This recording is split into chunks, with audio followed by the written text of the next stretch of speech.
Hello good morning students. Myself Roshan Kumar. आज मैं आप लोगों को वर्क एनर्जी पावर के बारे में कुछ बताने आया हूँ।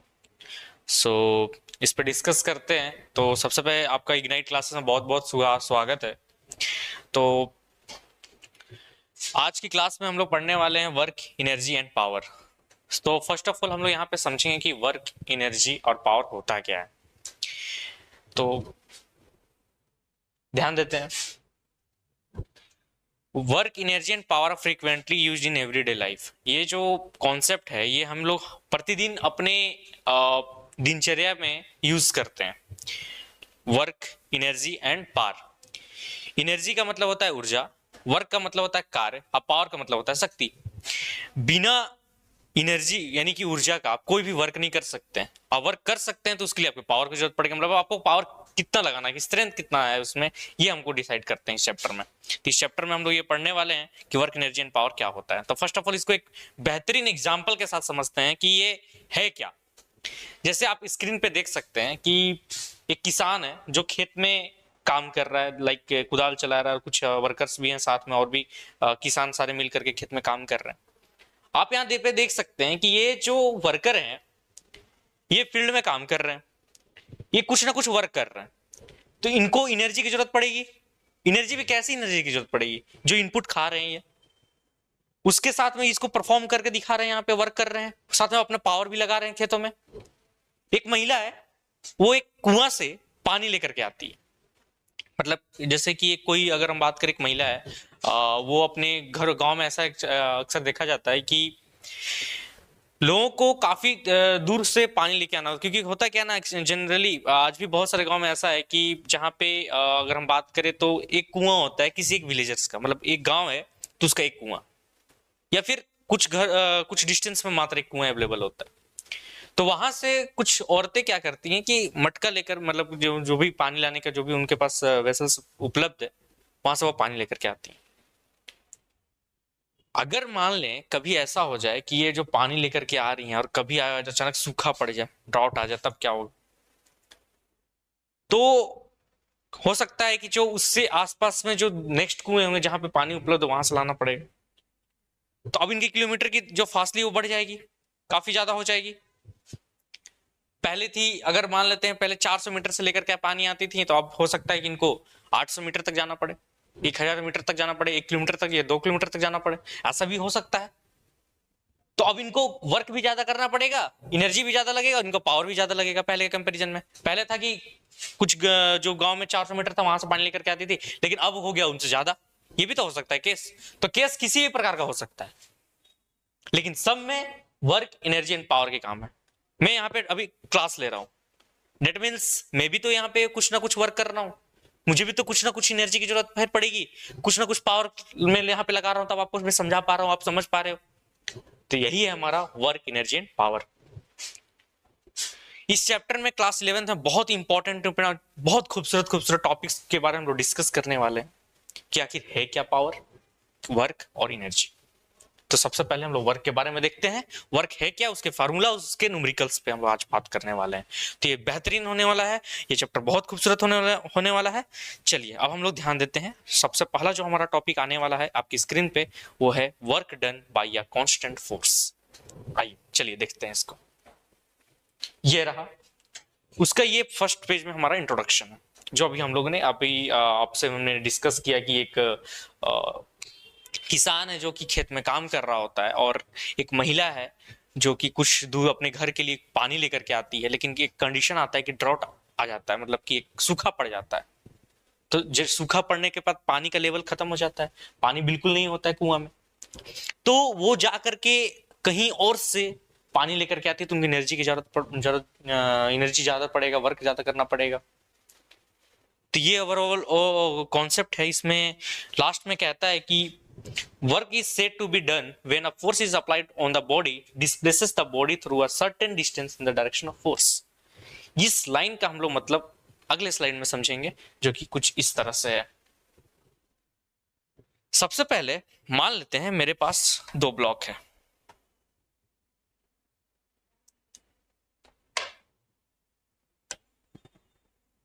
ये एक ब्लॉक है और इस ब्लॉक को हम लोग थोड़ा सा आगे तक लेके जाते हैं, मतलब कि इस पोजीशन से नेक्स्ट पोजीशन तक लेके जाते हैं, लाइक दैट ऐसा। इस पोजीशन का नाम है, मान लेते हैं ए, इस पोजीशन का नाम है बी। अब यहां पे ध्यान देंगे कि जो ब्लॉक ए है वो ब्लॉक बी तक डिस्प्लेस कर रहा है, मतलब ये ब्लॉक को हम किसी तरह फोर्स लगा करके बी पोजीशन तक लेकर के आ रहे हैं। तो अगर हम बात करें तो इसके कौन कौन सा इस पर फोर्स लगेगा, कैसे इस पर फोर्स काम करेगा, इस पर भी हम लोग डिस्कस करते हैं। जैसे कि मान लेते हैं ये जो जिस डायरेक्शन में ये डिस्प्लेसमेंट करेगा उसे हम लोग बोलेंगे एफ कॉस थीटा। क्या बोलेंगे बच्चों? F cos theta. क्लियर है बच्चों? अगर मान ले इस पे नॉर्मल फोर्स भी लग रहा होगा, वर्टिकल डायरेक्शन के थ्रू से भी फोर्स लगते हैं, बहुत सारे फोर्स होता है, फ्रिक्शन फोर्स होता है, लेकिन हम लोग बात कर रहे हैं अभी वर्क डन के बारे में। तो ध्यान देते हैं कि इस पे एक और फोर्स हमारा काम कर रहा है, लाइक वर्टिकल डायरेक्शन में, जो कि है हमारा एफ साइन थीटा। क्या है बच्चों? F sine theta. इसके कंपोनेंट्स हैं एफ साइन थीटा। अब बच्चों मान लीजिए इसमें एक फोर्स कैरी कर रहा है, मतलब कि कोई व्यक्ति है जो इस ब्लॉक को ऐसे पकड़ के वर्टिकल डायरेक्शन, मतलब कि वर्टिकल और हॉरिजॉन्टल के बीच में इस डायरेक्शन एंगल थीटा बना करके उसको डिस्प्लेस कर रहा है, लाइक दैट। अगर हमारे पास ये प्लेन सरफेस है, अब मैं इसे पकड़ करके ऐसे खींच रहा हूँ, तो ये जो पेन है, मार्कर है हमारा, वो कुछ इस प्रकार से डिस्प्लेस करेगा, बट मैं फोर्स इधर लगा रहा हूँ। मेरी बात समझ पा रहे हैं आप? वो फोर्स कुछ इस प्रकार से लग रहा है, कुछ इस तरह से फोर्स लग रहा है। और जो फोर्स है वो हॉरिजॉन्टल डायरेक्शन यानी डिस्प्लेसमेंट की डायरेक्शन से कुछ एक एंगल बना रहा है, उस एंगल को मैं नाम दे देता हूं थीटा। इस एंगल को मैं नाम देता हूं थीटा। और ये हमारा ब्लॉक को डिस्प्लेस करवा रहे हैं from A position to B position, from position A to position B. अब ध्यान देंगे यहां पे कि जो हमारा डिस्प्लेसमेंट हो रहा है, मतलब कि from A position to B position, वो है हमारा एस। क्या है बच्चों? एस। ये हमारा डिस्प्लेसमेंट हो रहा है ब्लॉक के द्वारा। मेरी बात समझ पाए आप? कुछ इस तरह का, मतलब कि हमारा ये सिस्टम है, लाइक एक ब्लॉक है, ब्लॉक को हम पोजीशन ए से पोजीशन बी तक लेके जा रहे हैं। इस पे जो फोर्स लग रहा है हॉरिजॉन्टल डायरेक्शन में, वो है हमारा एफ कोस थीटा, और वर्टिकल डायरेक्शन जो फोर्स हमारा लग रहा है वो है एफ साइन थीटा। जो हम लोग ये फोर्स लगा रहे थे एफ, वो एक एंगल बना रहा है हॉरिजॉन्टल के साथ, एंगल थीटा। लाइक डेट मैंने बताया आपको कि लाइक डेट ऐसे है, और लाइक डेट देख सकते हैं आप, ये एक माउस है। इस माउस को मैं इस प्रकार पकड़ के इसे स्लाइड कर रहा हूं, तो आप देख पा रहे होंगे कि ये जो माउस है, ध्यान से देखिए, अगर मेरे पास कुछ प्लेन सरफेस रहे, लाइक डेट सपोज डेट ये प्लेन सरफेस है, मैं इसे करता हूं, ध्यान देंगे आप लोग। अब मैं इसे ऐसे पकड़ के खींचता हूं, तो देखिए ये वायर एक हॉरिजॉन्टल सरफेस एक एंगल बनाएगा यहाँ पे, लाइक डेट यहाँ पे इसमें एक एंगल बनेगा, और ये जो है कुछ इस प्रकार से इसको खींच रहे हैं हम।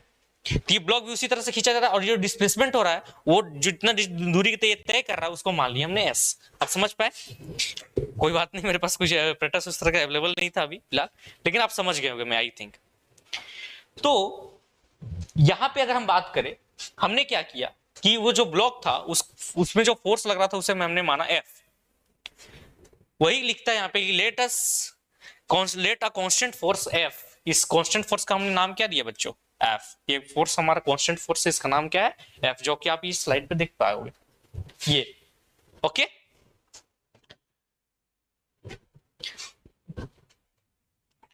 On a body such that it make an angle of theta. ये कितना एंगल बना रहा है बच्चों? थीटा। अभी मैंने आपको बताया ना एंगल कितना बना रहा है? Theta. With the horizontal and the body is displaced through a distance S. और जो बॉडी डिस्प्लेस कर रहा है, जैसे हमने आपको बताया था कि वो जो ब्लॉक है हमारा, कुछ एक डिस्प्लेसमेंट तय कर रहा है, उस डिस्प्लेसमेंट को हम लोग नाम दिया था एस। मान लीजिए यहां से जो दूरी तय किया था वो था हमारा एस। क्या था बच्चों? S. By the resolving force into two component, दो कंपोनेंट में, एक हमारा हॉरिजॉन्टल में बना था एफ कोस थीटा बच्चों, और दूसरा बना था हमारा एफ साइन थीटा, जो कि हमारा वर्टिकल यानी कि परपेंडिकुलर डायरेक्शन की ओर पड़ा था, जैसे कि आप देख सकते हैं ये स्लाइड पे। ये हमारा एफ साइन थीटा था, ये हमारा एफ कोस थीटा था। तो बच्चों हमें क्या होगा, क्योंकि अब ये तो एक डेरिवेशन है तो ये तो लिखना पड़ेगा, मैं इसे फिर से एक बार रिपीट कर देता हूं कि let a constant force F it be applied on a body such that it make an angle of theta with the horizontal and the body is displaced through a distance s. मेरी बात समझ पाए आप? तो ये था। अब इसके आगे हम लोग क्या कर सकते हैं कि since the body is being displaced in the direction of f cos theta, क्योंकि बॉडी जो डिस्प्लेस किया वो तो f cos थीटा की तरफ कर रहा है, मतलब इधर तो लग रहा था f cos थीटा, याद है बच्चों कि ब्लॉक जो था इस तरह से जा रहा था, तो ये तो f cos थीटा की ओर तरफ लग रहा था। तो work done by the force displacing the body through a distance s is given by, हमारा जो मतलब कि जो फोर्स आएगा कुछ इस प्रकार से आएगा। जैसे अगर मैं बात करूं उसका जो वर्क हुआ, दैट मीन्स उस बॉक्स के द्वारा जो वर्क किया गया वो f डायरेक्शन, मतलब उस पर फोर्स लगाया गया, उस पर फोर्स लगाया गया ना, ब्लॉक पे कितना लगा फोर्स, f लगा, और उस पे जो एंगल लगा जो हॉरिजॉन्टल डायरेक्शन में, वो क्या था हमारा cos थीटा था कि नहीं था बच्चों? जैसे आप स्क्रीन पे देख पा रहे होगे कि देखो हॉरिजॉन्टल डायरेक्शन में मैं आपको दिखा दूं f cos थीटा, और फोर्स कौन सा लग रहा है हमारा बच्चों, f लग रहा है। आप देख पा रहे हैं स्क्रीन पे। लेकिन इन सबके साथ एक डिस्टेंस भी ट्रेवल हो रहा है, जिस डिस्टेंस को हमने नाम दिया था स्मॉल s। याद आया बच्चों? यही है हमारा वर्क का formula, f cos theta into s। इसे हम लोग वेक्टर में भी लिख सकते हैं कि w बराबर f s। और मैं समझ गए बच्चों, ये हमारा वर्क का फंक्शन, वर्क का फॉर्मूला आ गया। ओके बच्चों, कहता है कि the work done by a force is equal to the scalar और dot product of the force and the displacement of the body. I think आप ये चीज को अब समझ गए होंगे। इसमें सबसे पहले तो क्वेश्चन अराइज होता है कि ये वर्क का फंक्शन कैसे वर्क का जो फॉर्मूला है कैसे ड्राइव हुआ। तो देखिए मैं इसे बता देता हूं फिर से कि एक ब्लॉक था जो कि जिसे हमने ए पोजीशन से लेकर के बी पोजीशन तक हमने लेके आया। इस पे जो फोर्स लग रहा था वो एफ था, और जिस डायरेक्शन में लग रहा था वो था एफ cos थीटा, और जितना ये डिस्टेंस ट्रेवल किया हुआ है एस, इन तीनों का जब प्रोडक्ट कर देते हैं हम एफ cos थीटा और एस, तो ये बन जाता है हमारा वर्क, मतलब कितना वर्क इस पे किया गया। तो आई थिंक आप समझ गए होंगे।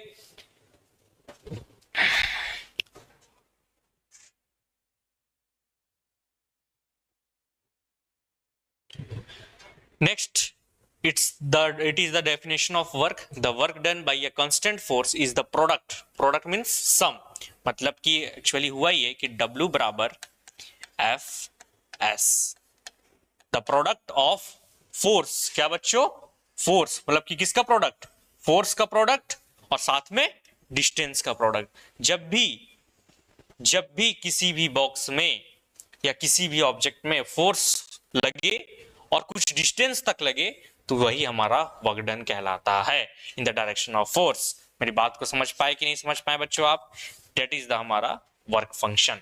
यही है हमारा work done by a constant force, क्योंकि उसमें लगातार एक फोर्स लग रहा था जो कि था 4F, कैपिटल F। वो कांस्टेंट फोर्स था जो कि लग रहा था, जिसको हम लोग बोलते हैं work done by a constant force. तो आई थिंक समझ में आ गया हो, ये डेफिनेशन बहुत इंपॉर्टेंट है। तो नेक्स्ट है हमारा मैक्सिमम वर्क का कॉन्सेप्ट और मिनिमम वर्क का कॉन्सेप्ट। तो आइए इसे भी हम लोग देख लेते हैं कि मैक्सिमम वर्क हमारा कब होगा और हमारा मिनिमम वर्क कब होगा। अच्छा, उससे पहले हम लोग को देखना है नेचर ऑफ वर्क, कि वर्क कब पॉजिटिव होता है और वर्क कब निगेटिव होता है। ये हमारा एक जो वर्क हम जब समझ गए तो वर्क में दो केस आता है, एक बार वर्क पॉजिटिव होता है और एक बार वर्क निगेटिव होता है। तो जब पॉजिटिव होता है तो वो केस क्या बनता है कि जैसे मान लीजिए if you lift a 10 kg weight vertically, मान लीजिए किसी आप ऑब्जेक्ट को 10 kg का जो ऑब्जेक्ट है उसे आप लिफ्ट करते हैं, उठाते हैं किधर, अपवर्ड, ऊपर की ओर, by applying a constant force of 50 newton. आप कितना फोर्स लगा रहे हैं बच्चों? 50 न्यूटन का क्या लगा रहे हैं उसमें, फोर्स लगा रहे हैं उसको उठाने में।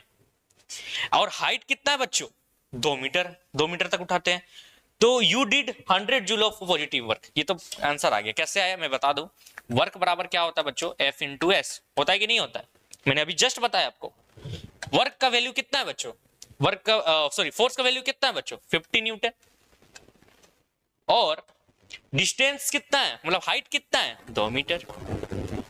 तो 50 into 2 that is equal to 100 newton metre आया, जिसको हम लोग जूल में लिख सकते हैं 100 जूल।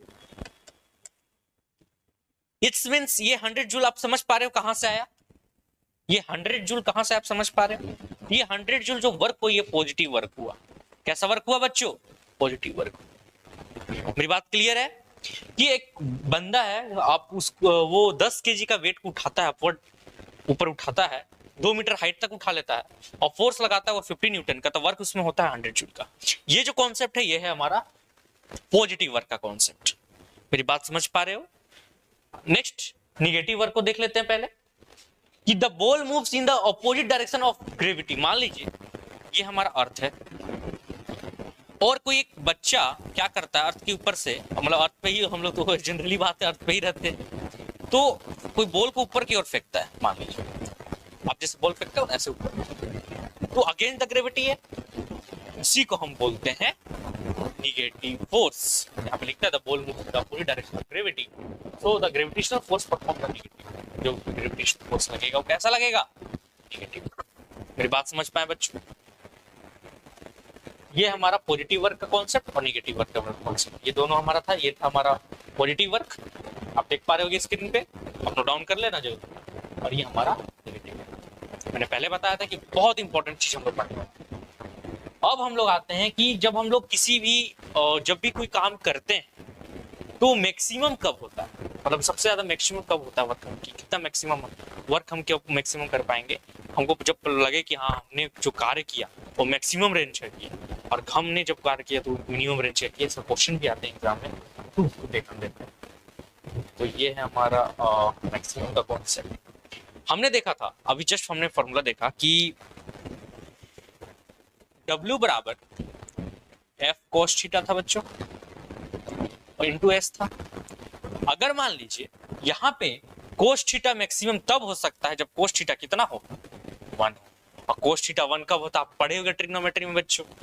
थीटा मतलब cos थीटा में थीटा का वैल्यू 1 तभी होगा जब वो कितना होगा, 0 डिग्री पे। cos 0 डिग्री कितना होता है, 1। मेरी बात समझ पाए आप।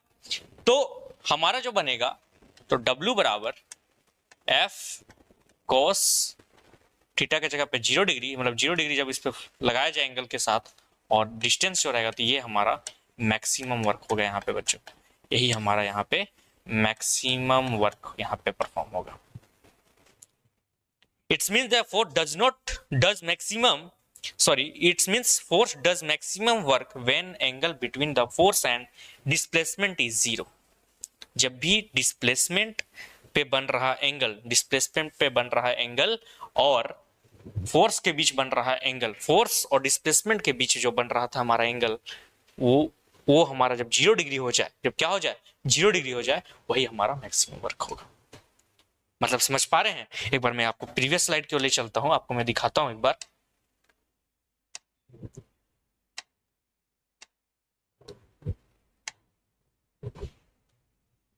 यहाँ पे जब भी हमारा फोर्स जो है वो मिनिमम हो जाए एकदम, जब कोस 0 डिग्री हो जाए, कोस मतलब ये जो एंगल है 0 डिग्री हो जाए, तब हमारा मैक्सिमम वर्क होगा। मेरी बात समझ पाए बच्चों। और आप समझ पा रहे होंगे कि अब मिनिमम कब हो, जस्ट इसका उल्टा। तो मिनिमम कब होगा, जब कोस कितना हो जाए बच्चों, आप ही बताओ कितना हो जाए। अब तो आप समझ गए हो, कोस अब मिनिमम तब होगा जब हमारा एंगल कितना हो जाएगा, 180 डिग्री। मेरी बात समझ पा रहे हैं आप, क्योंकि मिनिमम होगा -1, और -1 का वैल्यू कितना होगा जब कोस कितना हो जाए, 180 डिग्री। मेरी बात समझ पा रहे हैं बच्चों। चलिए मैं आपको थोड़ा सा और आगे ले चलता हूं। तो कोस मिनिमम होगा जब थीटा का वैल्यू आ जाए -1, और थीटा का वैल्यू -1 तब आएगा जब थीटा कितना होगा, 180 डिग्री। तो हमारा यहाँ पे जो वर्क होगा वो हो जाएगा -FS। ये होगा हमारा मिनिमम वर्क, क्योंकि मैक्सिमम हो गया वो और ये हो गया हमारा मिनिमम। तो आई थिंक आपको ये कॉन्सेप्ट क्लियर हो गया होगा। ये था हमारा work done by a constant force का। जब एंगल फोर्स और डिस्प्लेसमेंट के बीच में जब 0 डिग्री बनाएगा तो होगा मैक्सिमम वर्क, और जब 180 डिग्री बनाएगा तब होगा मिनिमम वर्क। क्लियर है बच्चों? इसके दोनों हम लोग क्वेश्चन कर लेते हैं, जो कि तब कि आपको ये कॉन्सेप्ट क्लियर हो जाएगा पूरी अच्छी तरीके से। कहता है कि a body of mass 5 kg, एक बॉडी का मास कितना दिया है बच्चों? 5 kg दिया है, is placed at the origin and it can move on the x-axis. A force of 10 Newton is acting on it in a direction of making an angle of 60 degree. कितना? 60 degree with the x-axis and displace it along the x-axis by 4 meter. By 4 meter. तो the work done by the forces, तो work done कितना होगा ध्यान देते हैं। Question के मुताबिक इसमें जो मास दिया हुआ है वो दिया है 5 kg। फोर्स दिया हुआ है, इस पे लग रहा है जो फोर्स है हमारा वो दिया हुआ है 10 न्यूटन, और एंगल भी दिया हुआ है हमें 60 डिग्री दिया हुआ है ना बच्चों, और साथ में हमें डिस्टेंस भी दिया हुआ है जिसको हम लोग इस डिस्प्लेसमेंट से डिनोट करते हैं 4 मीटर। तो अब हम लोग क्या करेंगे कि इसे हम लोग अप्लाई करते हैं इसके सॉल्यूशन में। हम सभी ने देखा अभी कि वर्क का फॉर्मूला होता है वर्क बराबर F इंटू एस, होता है ना बच्चों, अभी जस्ट हमने देखा। इसको हम लोग इस तरह से भी लिख सकते हैं कि W is equal to F cos theta S, लिख सकते हैं कि नहीं लिख सकते हैं?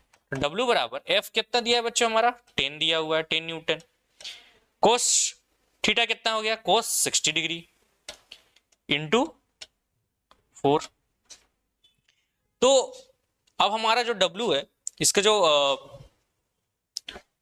सॉल्यूशन होगा कुछ इस तरह से होगा, W बराबर 10 कोस 60,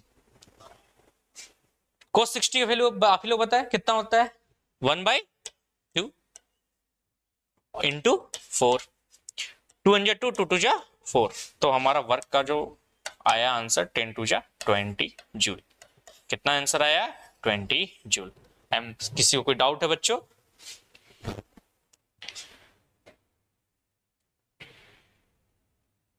ओके, तो ये इस तरह का क्वेश्चन आपसे एग्जाम में पूछा जा सकता है कि वर्क डन कितना होगा किसी भी प्रोसेस, मतलब किसी भी एग्जांपल के थ्रू, कि एक मास था बॉडी का 5 kg, इसका तो कोई काम था नहीं इस क्वेश्चन में, वो उस पर फोर्स लग रहा था 10 न्यूटन का, और वो जो एंगल बना रहा था एक जो फोर्स और जो हॉरिजॉन्टल प्लेन में जो उसका एंगल बन रहा था डिस्प्लेसमेंट के द्वारा वो 60 डिग्री था, और उससे हम लोग एक 4 मीटर तक डिस्प्लेस करते हैं, तब उसका वर्क डन कितना होगा?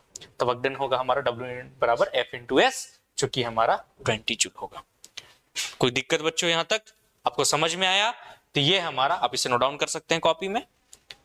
ओके, चलिए अब हम लोग फर्दर आगे चलते हैं नेक्स्ट क्वेश्चन की ओर। चलिए अब है यहाँ पे कि क्वेश्चन नंबर 2 हमारा कि फोर्स F बराबर 5A प्लस 3J न्यूटन, मतलब फोर्स किसी ऑब्जेक्ट में इतना लग रहा है, अप्लाइड ओवर अ पार्टिकल, किसी पार्टिकल में, अच्छा ये स्पेलिंग गलत हो गया, विच है यहाँ पे, which displace it from its origin are बराबर 2I 1J metre, then the find the work done on the particle is, the work done कितना होगा? तो क्वेश्चन ट्विस्ट करेगा एग्जाम में, एकदम इजी नहीं आएगा, थोड़ा सा अपर लेवल इजी भी आ सकता है, बट इस तरह से भी ट्विस्ट कर सकता है क्वेश्चन। तो आपको कॉन्सेप्ट I J वाला भी याद करना पड़ेगा। ध्यान देते हैं यहाँ पे, हम लोग अभी जानते हैं बच्चों की W बराबर क्या होता है F इंटू एस, अभी जस्ट मैंने हम लोग ड्राइव किया ये फॉर्मूला, किया कि नहीं किया? गुड। चलिए फोर्स कितना लग रहा है इस पे 5I प्लस 3J इंटू इस पर डिस्टेंस कितना, डिस्प्लेसमेंट दिया हुआ है हमारा ये, जो कि 2I माइनस 1J। आपको पता होगा कि I इंटू I कितना होता है बच्चों 1 होता है, कितना होता है 1 होता है, और J इंटू J भी कितना होता है 1 होता है, साथ में K इंटू K कितना होता है 1, आपने पढ़ा होगा मैथ्स में। तो W बराबर 5 2 10, और I मल्टीप्लाई करेंगे तो कितना हो जाएगा 1, और जब इसको साथ I और J को मल्टीप्लाई करेंगे तो हो जाएगा 0, प्लस 3 2 नहीं सॉरी 3 1 3, कितना हो गया 5 2 10 और 3 1 3 है ना। ओके ओके ओके, तो ये हमारा कितना गया वर्क इसका 13 जूल आ गया, कितना आ गया 13 जूल। क्लियर है बच्चों, कोई दिक्कत? Okay okay, one second. यहाँ पे एक प्रॉब्लम हो गया कि ये जब हम इससे मल्टीप्लाई किया तो प्लस माइनस माइनस है, सॉरी हो जाता है कभी कभी, ये जो है प्लस नहीं है, यहाँ पे है माइनस। ओके, तो 10 माइनस 3 7 जूल आ गया हमारा आंसर।